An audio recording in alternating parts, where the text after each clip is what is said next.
നമസ്കാരം. മലയാളി വാർത്തയിലേക്ക് സ്വാഗതം. പാരസെറ്റാമോൾ എന്ന് പറയുന്ന മരുന്ന് എന്തിനും മലയാളികൾ കഴിക്കുന്നത് അറിയുന്ന കാര്യമാണ്.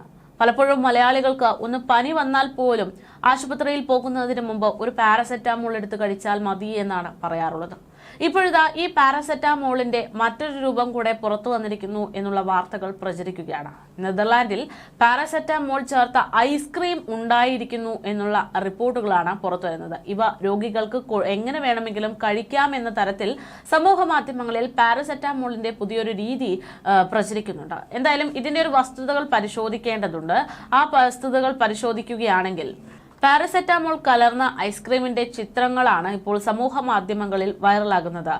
ഇതിന്റെ പിന്നിലെ വാസ്തവം എന്താണ് എന്ന് പറയുമ്പോൾ, വർഷങ്ങൾക്ക് മുമ്പ് നെതർലാൻഡ്സിൽ ഒരിക്കൽ അത്തരത്തിലൊരു ഐസ്ക്രീം പ്രാബല്യത്തിൽ വന്നിരുന്നു എന്നുള്ളതാണ് വ്യക്തമാകുന്നത്. എന്നാൽ പക്ഷേ ഇത് പുറത്ത് വിൽക്കുക എന്നുള്ള ലക്ഷ്യത്തോടു കൂടി ആയിരുന്നുവെങ്കിലും അത് അത്രമാത്രം വിജയിച്ച ഒരു പദ്ധതിയായിരുന്നില്ല എന്നും പുറത്തു വരുന്നുണ്ട്. ഒരു പ്രദർശനത്തിന് വേണ്ടിയിട്ടാണ് ആദ്യം ഇത്തരത്തിലൊരു പാരസെറ്റാമോൾ ഘടകം അടങ്ങിയിട്ടുള്ള ഒരു ഐസ്ക്രീം നിർമ്മിക്കുന്നത്.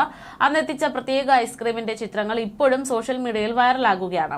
നെതർലാൻഡിലെ നഗൽകെർഗ എന്ന് പറയുന്ന സ്ഥാപനമാണ് ഇത്തരത്തിലൊരു ഐസ്ക്രീം അന്ന് തയ്യാറാക്കിയതെന്നാണ് വിവരം. 2016 ഹോളണ്ടിൽ നടന്ന കാർണിവലിൽ ആളുകളുടെ ശ്രദ്ധ പിടിച്ചുപറ്റാൻ വേണ്ടിയായിരുന്നു അത്തരമൊരു ശ്രമം എന്നാണ് സൂചന.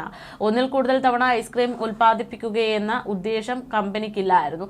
എങ്കിലും ആരോഗ്യ വിദഗ്ധരുടെ കർശന നിർദ്ദേശങ്ങളും ആശങ്കകളും കണക്കിലെടുത്ത് ആ പ്രദർശനത്തിൽ നിന്നും പിന്നീട് ഈ ഐസ്ക്രീം നീക്കം ചെയ്തതായാണ് വിവരം. എന്നാൽ പാരസെറ്റാമോൾ ഐസ്ക്രീമുമായി ബന്ധപ്പെട്ട് ഇപ്പോഴും ചില മാധ്യമങ്ങളിൽ റിപ്പോർട്ടുകൾ പുറത്തു വരുന്നുണ്ട്.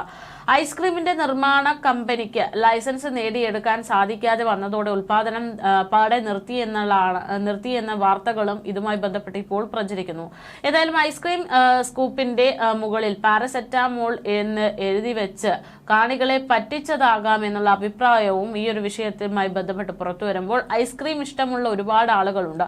അത്തരത്തിലുള്ള ആളുകൾക്ക് ഈ പാരസെറ്റാമോൾ കഴിക്കുന്നത് കുറച്ചുകൂടെ ഈസി ആകും എന്ന തരത്തിലുള്ള അഭിപ്രായങ്ങളും പുറത്തു വരുന്നുണ്ട്. എന്തായാലും ഇത്തരത്തിലുള്ള മരുന്നുകളുമായി ബന്ധപ്പെട്ടുള്ള വാർത്തകൾ അല്ലെങ്കിൽ ഇത്തരത്തിലുള്ള ക്യാപ്സ്യൂളുകളെയൊക്കെ ഏറ്റവും പെട്ടെന്ന് ഏറ്റവും ഈസി ആയിട്ട് യൂസ് ചെയ്യുക എന്നുള്ളൊരു വാർത്തകൾ വരുമ്പോൾ അതിൽ ആകൃഷ്ടരായിട്ട് അത്തരം രീതികൾ ഫോളോ ചെയ്യുന്ന ആളുകളുടെ എണ്ണം പ്രത്യേകിച്ച് മലയാളികൾക്കിടയിൽ കൂടുതലാണ്. സ്വയം ചികിത്സ എന്ന് പറയുന്ന ഒരു വിഷയമാണ് ഇവിടെ മലയാളികൾ ഏറ്റവും കൂടുതൽ ആളുകൾ ഉപയോഗിക്കുന്നത് അല്ലെങ്കിൽ പ്രിഫർ ചെയ്യുന്നത് എന്നുള്ളതാണ്. ഇത്തരത്തിൽ ഓരോ വാർത്തകളും പുറത്തു വരുമ്പോൾ അതിന് പിന്നാലെ പോകുന്ന മലയാളികൾ ശ്രദ്ധിക്കേണ്ടുന്ന പ്രധാനപ്പെട്ട ഒരു വിഷയമുണ്ട്. ചെറിയ തോതിൽ എന്തെങ്കിലും അസുഖം വരുമ്പോൾ സ്വയം ചികിത്സയ്ക്ക് പോകുമ്പോൾ അത് വലിയ ഗുരുതരമായിട്ടുള്ള വിഷയങ്ങളിലേക്കാണ് കാര്യങ്ങൾ എത്തിക്കുന്നത്. കഴിഞ്ഞ ദിവസം തന്നെ അതിനൊരു ഏറ്റവും വലിയ ഉദാഹരണങ്ങൾ അല്ലെങ്കിൽ ഏറ്റവും വലിയ അതിദാരുണമായിട്ടുള്ള റിപ്പോർട്ട് തന്നെ പുറത്തു വന്നിരുന്നു. ഇന്ത്യയിലെ ഏറ്റവും വലിയ ഫാർമസ്യൂട്ടിക്കൽ ദുരന്തമായിട്ട് കഴിഞ്ഞ ദിവസം മധ്യപ്രദേശിൽ നിന്ന് കുറച്ച് കുട്ടികളുടെ മരണ വാർത്തയാണ് പുറത്തു വന്നത്. 11 കുട്ടികൾക്ക് മരുന്ന് കഴിച്ചതിനെ തുടർന്ന് ജീവൻ നഷ്ടപ്പെട്ട വാർത്ത. വിഷാംശമുള്ള ചുമമരുന്ന് കഴിച്ച് കുട്ടികൾ മരണപ്പെട്ട സംഭവം രാജ്യത്തുടനീളം വിതരണം ചെയ്യുന്ന മരുന്നുകളുടെ ഗുണനിലവാരത്തെ അടക്കം സംബന്ധിച്ച് ചോദ്യങ്ങൾക്കും ആശങ്കകൾക്കും വഴിവെക്കുകയായിരുന്നു. മധ്യപ്രദേശിലെ ചിന്ദ്വാര ജില്ലയിലെ പരാസിയ തെഹ്സീലെ ഗ്രാമങ്ങളിലാണ് 11 കുട്ടികളുടെ ജീവൻ ഇത്തരത്തിൽ കോൾഡ്രിഫ് ദുരന്തം എന്ന പേരിൽ നഷ്ടമായത്. തുടക്കത്തിൽ ചെറിയ പനിയും ജലദോഷവുമായിരുന്നു കുട്ടികൾക്ക് ഡോക്ടർമാർ പരിശോധിച്ചപ്പോൾ കണ്ടത്. ഇതിന്റെ ഭാഗമായിട്ട് കോൾഡ്രിഫ് ഉൾപ്പെടെയുള്ള കഫ് സിറപ്പുകൾ നിർദ്ദേശിക്കുകയും ചെയ്തു. എന്നാൽ കുട്ടികളുടെ നില അതിവേഗം തന്നെ വഷളാകുകയും വൃക്ക സംബന്ധമായ പ്രശ്നങ്ങളും മൂത്രത്തിന്റെ അളവ് കുറയുന്ന ലക്ഷണങ്ങളുമൊക്കെ ഉണ്ടാക്കുന്നതായി ശ്രദ്ധയിൽപ്പെടുന്നു. പിന്നീട് ഇവരുടെ വൃക്ക തകരാറിലായി. അധികം വൈകാതെ ഈ കുഞ്ഞുങ്ങളൊക്കെ മരണത്തിന് കീഴടങ്ങുകയുമായിരുന്നു. മരിച്ച കുട്ടികൾക്കെല്ലാം 5 വയസ്സിന് താഴെയായിരുന്നു പ്രായം എന്നതാണ് ഏറെ വേദനിപ്പിക്കുന്ന ഒരു കാര്യം. 5 കുട്ടികൾ നിലവിൽ നാഗ്പൂരിലെ ആശുപത്രിയിൽ ചികിത്സയിൽ കഴിയുകയായിരുന്നു എന്നുള്ള സൂചനകളും പുറത്തു വന്നിട്ടുണ്ട്. ഓഗസ്റ്റ് സെപ്റ്റംബർ മാസങ്ങളിലാണ് ഇത്തരത്തിൽ സംഭവ വികാസങ്ങൾ ഉണ്ടായതെന്നാണ് സൂചന. പിന്നീട് ഒക്ടോബറിൽ നടത്തിയ ലാബ് പരിശോധനയിൽ കഫ് സിറപ്പുകളിൽ വിഷാംശമുള്ള അല്ലെങ്കിൽ വിഷവസ്തുക്കൾ ഡൈ എഥിലീൻ ഗ്ലൈക്കോൾ എന്ന് പറയുന്ന വിഷവസ്തു കണ്ടെത്തുകയും ചെയ്തു. DEG എന്നറിയപ്പെടുന്ന ഒരു വ്യാവസായിക രാസവസ്തുവാണ് ഇത്. ആന്റി ഫ്രീസ്, ബ്രേക്ക് ഫ്ലൂയിഡുകൾ തുടങ്ങിയിട്ടുള്ള ആവശ്യങ്ങൾക്ക് ഇത് ഉപയോഗിക്കാറുണ്ട്. ഇത് ഉള്ളിൽ ചെന്നാൽ ഗുരുതരമായിട്ടുള്ള പ്രത്യാഘാതങ്ങളാണ് മനുഷ്യ ശരീരത്തിൽ ഉണ്ടാകുക എന്നാണ് റിപ്പോർട്ടുകൾ ചൂണ്ടിക്കാട്ടുന്നത്. കോൾഡ്രിഫ് സിറപ്പിന്റെ ഒരു ബാച്ചിൽ 48.6% ഡൈ എഥിലീൻ ഗ്ലൈക്കോൾ അടങ്ങിയിട്ടുണ്ട് എന്നാണ് പിന്നീട് അന്വേഷണ സംഘം കണ്ടെത്തിയത്. നിയമപരമായ പരിധി 0.1 മാത്രമായിരുന്നിരിക്കെ ഇത്രയും വലിയ അളവിൽ മരുന്നിൽ വിഷവസ്തു അടങ്ങിയിരിക്കുന്നതാണ് കുട്ടികളുടെ മരണത്തിന് കാരണമായതെന്ന് പിന്നീട് അന്വേഷണത്തിൽ കണ്ടെത്തുകയായിരുന്നു.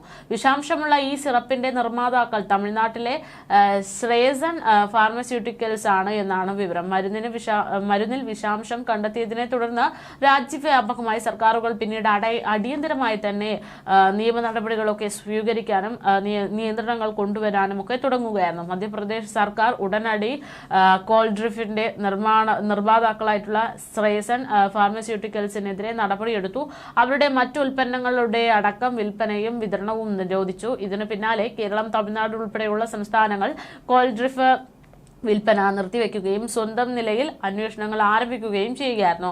ഫ്ളാഗ് ചെയ്ത ബാച്ചുകൾ കേരളത്തിൽ വിട്ടിട്ടില്ല എങ്കിൽ പോലും ജാഗ്രതയുടെ ഭാഗമായി വിതരണം നിർത്തിവെക്കണമെന്ന് ആരോഗ്യമന്ത്രി വീണ ജോർജ് ഈ വിഷയവുമായി ബന്ധപ്പെട്ട് നിർദ്ദേശം നൽകുകയായിരുന്നു. കേരളത്തിൽ 8 വിതരണക്കാർ വഴിയാണ് ഈ മരുന്നിന്റെ വിൽപ്പന നടത്തുന്നതെന്നാണ് കണ്ടെത്തിയത്. ഈ കേന്ദ്രങ്ങളിലെല്ലാം തന്നെ വിതരണവും വിൽപ്പനയും നിർത്തിവെക്കണമെന്നുള്ള നിർദ്ദേശം അപ്പോൾ തന്നെ പുറപ്പെടുവിച്ചു. കൂടാതെ മെഡിക്കൽ സ്റ്റോറുകൾ വഴിയുള്ള കോൾഡ്രിഫ് സിറപ്പിന്റെ വിൽപ്പനയും നിർത്തിവെക്കാൻ നിർദ്ദേശം നൽകി മന്ത്രി രംഗത്തെത്തുകയായിരുന്നു. സംസ്ഥാനത്ത് ഡ്രഗ്സ് കൺട്രോൾ വകുപ്പിന്റെ നേതൃത്വത്തിൽ ശക്തമായ പരിശോധനകളും ഇതിന്റെ ഭാഗമായി നടത്തിയിട്ടുണ്ട്.